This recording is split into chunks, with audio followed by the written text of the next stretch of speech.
২৪-এর গণঅভ্যুত্থানে শিক্ষার্থীদের ওপর দমন পীড়ন চালানোর দায়ে ক্ষমতাচ্যুত আওয়ামী লীগের রাজনৈতিক কর্মকাণ্ড স্থগিত করে অন্তর্বর্তী সরকার।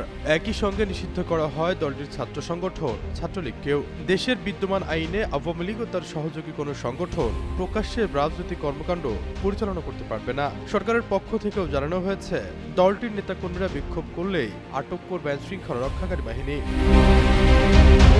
১৭ অক্টোবর শেখ হাসিনার রায় ঘোষণাকে কেন্দ্র করে দলটির নেতাকর্মীরা রাজধানী সহ দেশের বিভিন্ন স্থানে ককটেল বিস্ফোরণ ও যানবাহনে অগ্নিসংযোগের ঘটনা ঘটায়। চলমান উত্তেজনার মধ্যে ১৮ নভেম্বর সকালে মুন্সিগঞ্জের সিরাজদি খান উপজেলার শেখ হাসিনার রায়ের প্রতিবাদে পুলিশের টহল দলের সামনে নিষিদ্ধ ঘোষিত ছাত্রলীগ ও যুবলীগের ব্যানারে বিক্ষোভ মিছিল হয়। পুলিশের উপস্থিতিতে মিছিলের বিষয়টি তাৎক্ষণিক সামাজিক যোগাযোগ মাধ্যমে ছড়িয়ে পড়লে শুরু হয় সমালোচনার ঝড়। এরপরে অ্যাকশনে যায় পুলিশের ঊর্ধ্বতন মহল। প্রকাশ্যে আওয়ামী লীগ সমর্থকদের মিছিলে প্রয়োজনীয় ব্যবস্থা না নেওয়ায় সিরাজদি খান থানার উপপরিদর্শক কামরুজ্জামান শিকদারকে প্রত্যাহার করে জেলা পুলিশ লাইনে সংযুক্ত করা হয়।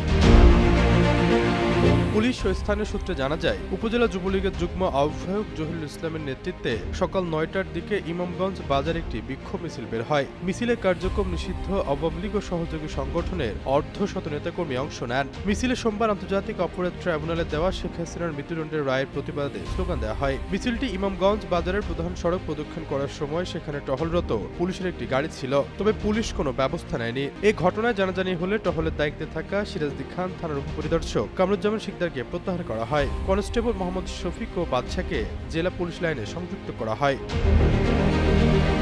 এ বিষয়ে সিরাজদি খান থানার ভারপ্রাপ্ত কর্মকর্তা আবু বকর সিদ্দিকী বলেন, মিছিলটি তাৎক্ষণিক হয়েছিল। তখন ঘটনাস্থলের কাছাকাছি পুলিশের একটি টহল গাড়ি যাচ্ছিল। পুলিশ কর্মকর্তারা কিছু বুঝে ওঠার আগেই মিছিলের লোকজন পালিয়ে যায়। এই ঘটনায় ৪৫ জন নামীয় এবং অজ্ঞাত আরো ৫০ জনের বিরুদ্ধে মামলা করা হয়েছে।